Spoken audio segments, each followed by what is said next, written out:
오늘은 열왕기하 2장 1절에서 15절의 말씀으로 성령의 사람 엘리사처럼 이런 제목으로 은혜를 나누려고 합니다. 오늘날은 전문화 시대가 되면서 직장 생활을 하려면 자격증이 필요한 그런 시대입니다. 가정요양봉사를 보호사를 하려면 여기에도 필요한 자격증을 얻어야 하지 않습니까? 오늘날은 수많은 자격증의 시대라고 할 수 있습니다. 취업난을 겪는 청년들이 10개도 넘는 자격증을 가지고 있는 경우를 보았습니다. 여러분은 어떤 자격증을 또 몇 개나 가지고 계십니까? 그러나 가장 본질적인 참된 능력은 무엇이겠습니까? 그것은 바로 생명을 살리고 키우고 돌보는 능력일 것입니다. 능력이라고 다 똑같은 능력이 아니죠. 생명을 죽이고 파괴하고 이어하고 억압하는 것은 참된 능력이 될 수 없습니다. 생명을 살리는 능력이라야 하나님이 기뻐하시는 능력일 것입니다. 그렇다면 참된 생명의 능력은 어디에서부터 오는 것입니까? 능력의 종 엘리야는 자신의 마지막 사명으로 엘리사를 후계자로 세웁니다. 그런데 오늘 본문에서 엘리사는 엘리야의 뒤를 이어 놀라운 능력을 얻게 됩니다. 엘리사는 어떻게 스승이 가졌던 능력을 얻게 됩니까? 단순히 엘리야의 겉옷을 얻었기 때문이겠습니까? 그런 건 아니죠. 오늘 본문은 엘리사가 참된 생명의 능력을 얻은 놀라운 은혜를 말씀해 주고 있습니다. 엘리야는 자신이 이 세상 삶을 마치고 해오리 바람 가운데 하늘에 오르게 될 것을 알고 있었습니다. 그리고 이 사실을 엘리야와 또 그들의 제자들도 알았습니다. 사랑하는 성도 여러분, 엘리야가 누구입니까? 간결하게 먼저 엘리야의 삶에 대해서 말씀을 드립니다. 엘리야의 사역 이야기는 열왕기상 17장에서부터 오늘 본문인 열왕기하 2장까지 소개되고 있습니다. 엘리야는 북왕국에서 활동했던 선지자입니다. 당시 가장 영적으로 타락했던 아합 시절에 선지자 활동을 했습니다. 북왕국의 아합은 저 북쪽에 있는 나라 시돈 나라의 왕이었던 옙바알의 딸 이세벨과 정략 결혼을 합니다. 이세벨은 시집 올 때 바알과 아세라 우상과 함께 아주 많은 이방 선지자들을 이끌고 옵니다. 아합은 이세벨을 위해서 베델에 국립 이방 신전을 세웁니다. 전국에 이방 신전을 세웁니다. 이로 인해서 북왕국은 우상 숭배가 극에 달하게 됩니다. 나아가서 여호와를 섬기는 제사장들, 선지자들을 무참하게 죽였습니다. 그래서 아합과 이세벨의 시대는 경제적으로는 북왕국의 가장 번성한 때였지만, 번영의 때였지만은 영적으로는 가장 타락한 그런 시대였습니다. 엘리야는 여기에 맞서서 홀로 애로운 영적 싸움을 벌입니다. 엘리야는 아합 왕과 이스라엘 백성들을 갈멜산에 모이게 했지요. 그리고 홀로 1대 850으로 영적 대결을 벌입니다. 아세라와 바알을 섬기는 우상 숭배 선지자들 850명 대 엘리야 한 사람이 싸운 것입니다. 방법은 서로 제단을 쌓고 그곳에 장작을 올려두고 번제물을 잡아둔 다음에 사람이 불을 붙이지 말고 하늘에서 불이 내려와서 번제물을 다 사르게 하자. 살아계신 하나님이라면 그렇게 할 것이다. 어떤 신이 참다운 신인지 살아계신 신인지 영적 대결을 벌입니다. 그런데 우상 숭배자들이 하루 종일 노력하였지만 모두 실패해 버립니다. 저녁 무렵에야 엘리야가 하늘을 향해 하나님께 기도할 때 하늘에서 불이 내려와 모든 번제물을 사르게 됩니다. 이 사건으로 인해서 이스라엘 백성들이 영적 분별력을 갖게 되고 우상 숭배자들을 모두 죽여버립니다. 그러나 이 일로 인해서 아합 왕의 아내였던 이세벨은 더욱더 엘리야를 죽이려고 혈안이 됩니다. 엘리야는 이제 마지막 사명으로 제자 엘리야를 세우고 하나님의 부르심을 받게 됩니다. 능력의 종 엘리야가 하늘의 해오리 바람 가운데 죽지 않고 올라가게 된 것입니다. 그런데 스승 엘리야가 떠나기 전에 제자 엘리사에게는 강력한 소원이 있었습니다. 그것은 험한 시대에 엘리야보다 더 갑절의 능력이 필요했기 때문이었습니다. 사랑하는 성도 여러분, 여러분의 삶이 힘들고 남에게 말 못할 어려움이 있다면 위로와 용기를 내시기 바랍니다.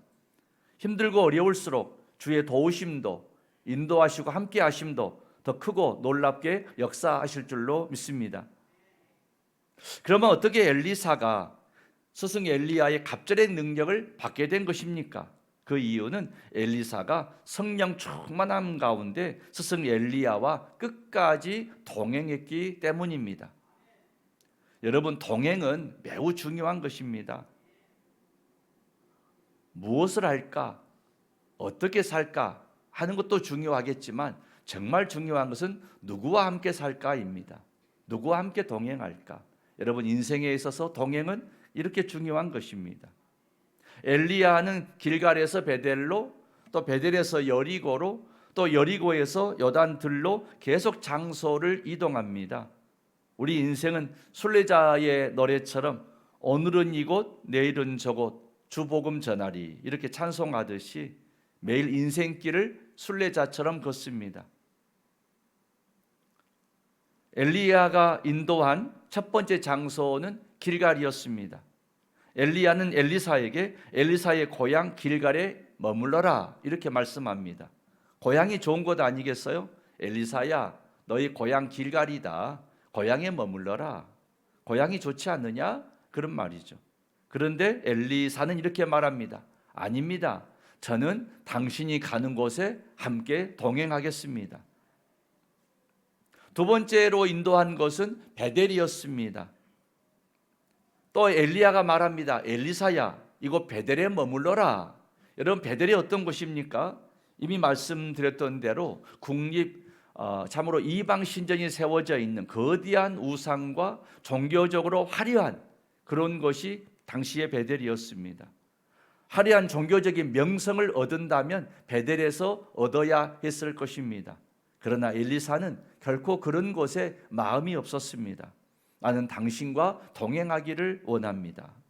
세 번째 장소로 간 곳은 여리고였습니다. 엘리야는 여리고에 머물러라 또 이렇게 말을 합니다. 여리고 성은 종려나무가 우거지고 온갖 과일나무가 아주 우거져 있는 살기 좋은 그런 곳이었습니다. 그러나 사람이 살기 좋은 여리고도 엘리사에게는 관심이 없었습니다. 아닙니다. 사람 살기 좋은 곳이기 때문에 머물러지 마십시오. 저는 당신과 동행하겠습니다.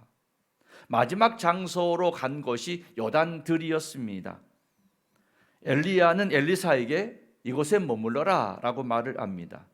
여러분, 생명의 젖줄인 강이 흐르는 곳은 얼마나 경치가 좋고 마음이 시원하고 살기 좋은 곳이겠습니까? 그러나 엘리사는 끝까지 하나님의 사람 엘리야와 동행하겠다고 말을 합니다. 오늘 본문에서 엘리야는 장소를 옮기면서 되풀이하는 말이 있습니다.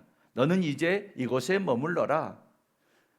길갈에 머물고 베델에 머물고 여리고에 머물고 요단들에 머물러라 라고 말하지만 아닙니다. 나는 그런 장소나 그런 좋은 환경이나 그런 명예가 있는 곳이나 이런 것이 아니고 난 당신과 동행하기를 원합니다. 그 길이 힘들고 어렵고 설령 고난의 길이랄지라도 끝까지 당신과 동행하기를 원합니다. 이 말을 하고 있는 것입니다. 마침내 엘리야가 제자 엘리사에게 네 소원이 뭐냐라고 묻습니다. 그때 말하기를 엘리야, 당신의 능력보다 갑절의 능력 받기를 원합니다. 왜냐하면 스승같이 위대한 분도 너무나 거칠고 험한 세상이었는데 이제 후계자가 되어서 선지자 활동을 해야 되는데 너무나 세상이 험하고 거칠고 자신은 너무나 부족하다고 여겼기 때문에 갑절의 능력이 있어야 이 사명 감당할 수 있겠나이다. 이런 소원인 거죠. 이때 엘리야가 이런 식으로 표현합니다. 그거 쉬운 일이 아니다.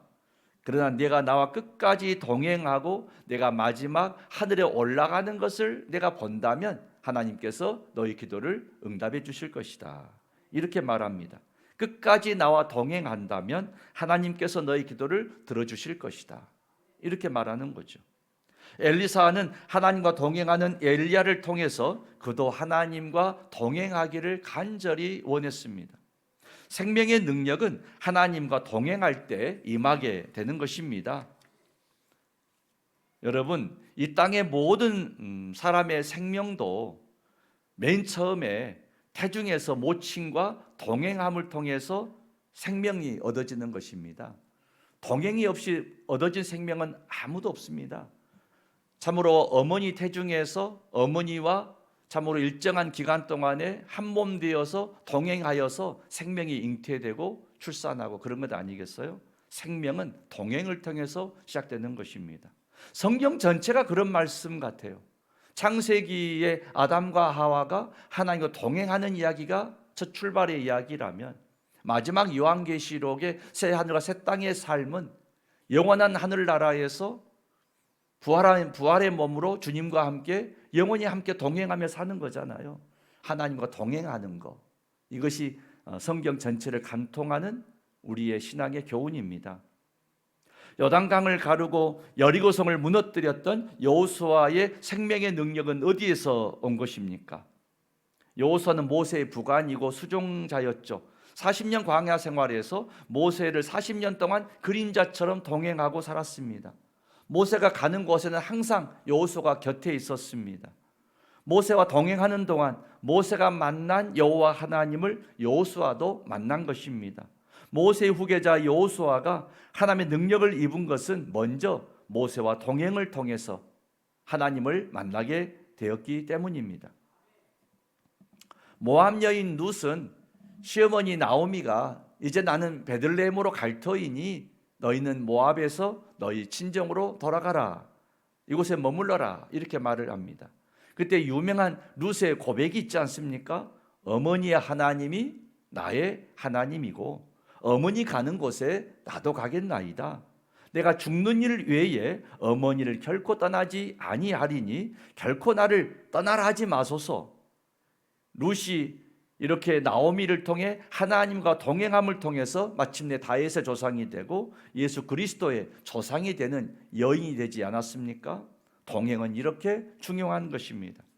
이스라엘의 가장 전성기 시대를 이루었던 왕이 다윗입니다. 다윗은 세계 역사에서 가장 위대한 전략가요 승리자입니다. 그는 골리앗과의 싸움으로부터 평생토록 수많은 싸움을 했지만 모두 승리를 거두었습니다. 왜 다윗은 능력 있는 삶을 살게 되었습니까? 그것은 하나님과 동행하는 삶을 살았기 때문입니다. 다윗이 범죄한 후에 가장 두려워 떠는 것이 무엇이었습니까? 그것은 물질이나 명예나 부귀나 영화를 잃어버리는 것이 아니었습니다. 가장 두려워 떠는 말씀이 시편 51편 11절에서 소개가 됩니다. 우리 함께 봉독하시겠습니다. 나를 주 앞에서 쫓아내지 마시며 주의 성령을 내게서 거두지 마소서. 성령님의 자신을 떠나버리는 것, 성령님과 단절이 되어버리는 것, 이게 다윗이 가장 두렵고 떨리는 일이었습니다. 다윗에게 가장 중요한 것은 성령님과 동행하는 삶이었습니다.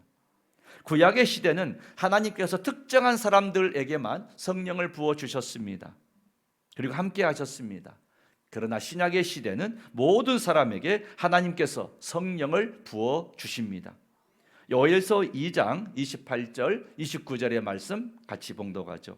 그 후에 내가 내 영을 만민에게 부어주리니 너희 자녀들이 장래일을 말할 것이며 너희 늙은이는 꿈을 꾸며 너희 젊은이는 이상을 볼 것이며 그때에 내가 또 내 영을 남종과 여종에게 부어줄 것이며 아멘.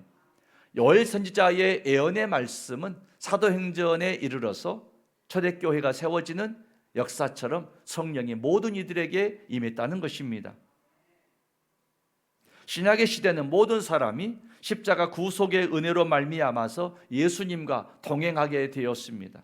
여러분, 주와 동행하는 임마누엘 신앙 여러분 마음속에 고백되십니까? 마태복음 1장 23절의 말씀 같이 봉독하시죠. 보라, 처녀가 잉태하여 아들을 낳을 것이요 그의 이름은 임마누엘이라 하리라 하셨으니 이를 번역한즉 하나님이 우리와 함께 계시다 함이라. 아멘. 하나님이 우리와 함께 계시다, 이게 임마누엘 뜻입니다. 예수님의 이름 자체가 임마누엘이고 그 뜻 자체가 하나님이 우리와 함께 계시다 하는 것입니다. 요한복음 10장 30절에서 예수님이 이런 말씀을 하시죠. 나와 아버지는 하나이니라. 그리고 말씀하시기를 예수님은 하나님 아버지와 하나가 되어 동행하는 것처럼 너희들과도 내가 하나 되어 동행하리라, 이렇게 말씀하십니다.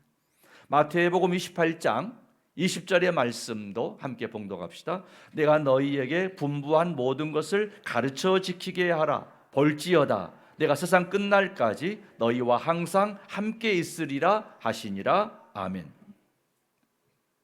생명의 능력으로 충만한 삶은 예수님과 동행하는 삶입니다. 우리는 예수님과 동행할 때 생명의 능력을 충만하게 얻게 됩니다. 누가복음 24장에 보니까 예수님의 십자가 죽음 이후에 낙심하고 절망해서 고향으로 돌아가는, 엠마오 고향으로 돌아가는 두 제자 이야기가 소개되고 있습니다. 두 제자는 힘없이 낙심해서 절망 가운데 자신들의 고향으로 걷고 있었습니다. 그때 한 사람이 나타나 그들과 동행합니다. 그리고 두 제자에게 그리스도의 간에 말씀해 주십니다. 그 순간은 제자들이 그분이 예수님인 줄을 깨닫지를 못하다가 나중에야 깨닫게 됩니다. 깨달은 순간 부활의 주님은 그들에게 보이지를 않습니다. 이때 두 제자가 나눈 고백이 누가복음에 기록되어 있습니다. 누가복음 24장 32절의 말씀 같이 봉독하실까요? 그들이 서로 말하되 길에서 우리에게 말씀하시고 우리에게 성경을 풀어주실 때에 우리 속에서 마음이 뜨겁지 아니하더냐 하고. 아멘. 우리 속에서 마음이 뜨겁지 아니하더냐, 마음이 뜨겁지 아니하더냐. 사랑하는 성도 여러분, 살아있는 모든 것은 뜨겁습니다. 따뜻합니다. 예수님과 동행하면 마음이 뜨거워지고 따뜻해집니다. 성령님은 살리는 영이십니다. 성령님이 함께 하시면 모든 생명이 뜨거워지고 따뜻해집니다. 사망은 차갑게 식어지는 것입니다. 누구든지 예수님과 동행하면 차가운 심령, 차가운 믿음이 생명의 능력으로 뜨거워지고 성령 충만한 뜨거운 믿음으로 회복이 될 것입니다. 왜 믿음의 기도가 능력이 있습니까? 그것은 예수님과 하나 되어서 기도하기 때문입니다. 요한복음 15장 7절의 말씀 같이 봉독하죠. 너희가 내 안에 거하고 내 말이 너희 안에 거하면 무엇이든지 원하는 대로 구하라. 그리하면 이루리라. 아멘. 여러분, 응답되는 기도는요 다른 게 아니에요. 너희가 내 안에 거하고 예수님의 말씀이 우리 안에 거할 때 기도 응답이 된다는 것입니다. 예수님과 동행하는 삶이야말로 이처럼 가장 복된 삶이고 생명의 능력으로 충만한 삶입니다. 사랑하는 성도 여러분, 여러분의 남은 삶을 주님과 아름답게 동행하시기를 축원합니다. 오늘 본문에서 제자 엘리사는 스승 엘리야와 동행함을 통해서 하나님의 능력을 체험하게 됩니다. 하나님의 능력은 동행을 통해서 얻어지기 때문입니다. 동시에 엘리야는 인생의 마지막 때에 엘리사를 후계자로 세웁니다. 엘리사와 동행하면서 제자의 신앙을 훈련합니다. 그리고 마침내 하나님과 동행하는 능력 있는 제자로 세우는 스승의 역할을 하게 됩니다. 사랑하는 성도 여러분, 하나님께서 우리에게 주신 마지막 사명은 하나님과 동행하는 우리의 믿음을 나도 누군가에게 계승시키는 것입니다. 이게 우리의 마지막 사명입니다. 가정에서 여러분의 믿음을 자녀들에게 신앙 계승하도록 힘쓰시기를 바랍니다. 자녀들에게 화려한 명성, 살기 좋은 환경, 그리고 수많은 돈을 물려주기보다 무엇보다 믿음을 물려주는 여러분 되시기를 축원합니다. 교회에서도 여러분의 뒤를 이을 신앙의 일꾼을 계승시키시기를 바랍니다.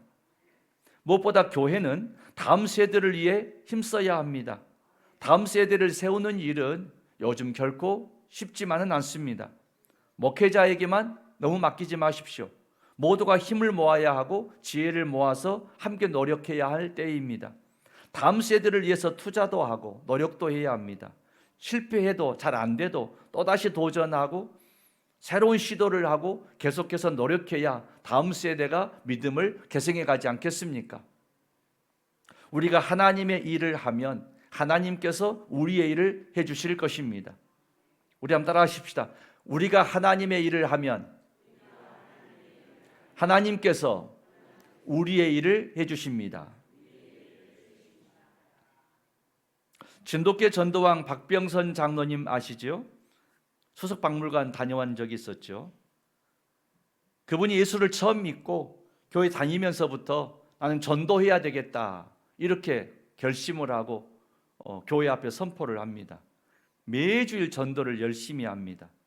순천에 시의원 출마를 했는데 선거운동하지 않고 전도에만 힘을 썼다고 합니다. 이렇게 하나님의 미치듯이 열심히 했더니 하나님께서 전국에서 가장 높은 득표율로 시의원 당선을 시켜주었습니다. 지금은 전국적으로 또 세계적으로 다니면서 전도 간증하는 일꾼 되지 않았습니까? 성령의 사람 엘리야의 신앙과 능력이 동행을 통해서 엘리사에게 계승된 것처럼 하나님과 동행함으로 성령 충만, 말씀 충만, 은혜 충만한 여러분 되시기를 축원합니다. 할렐루야. 은혜로우신 아버지 하나님, 엘리사가 하루아침에 성령의 사람이 된 것이 아니고 하나님의 사람 엘리야와 동행하였기 때문에 엘리야가 만난 하나님을 그도 만나게 된 줄로 믿습니다. 하나님, 신앙생활의 아름다운 동행이 얼마나 중요한지 우리가 더불어 천국 가는 그 길에 좁은 길 좁은 문을 향해 나가는 그 길에 신앙으로 믿음으로 함께 동행하게 하여 주시옵소서. 낙심하고 절망하고 인생의 고달픔으로 한숨 짓는 이들을 기억하여 주시고 주님 더 강력한 갑절의 능력과 은혜로 채우시고 역사하시고 도와주시옵소서. 하나님, 신앙의 믿음을 우리도 계승시키기를 원합니다. 가정에서 믿음이 계승되게 하여 주시고 교회에서 다음 세대에 믿음이 계승되어 가는 미래가 있는 교회 되게 하여 주시고 내일 있는 가정들이 되게 하여 주셔서 신앙의 명문 가문들을 이루게 하옵소서. 예수님 이름으로 기도 올리옵나이다. 아멘.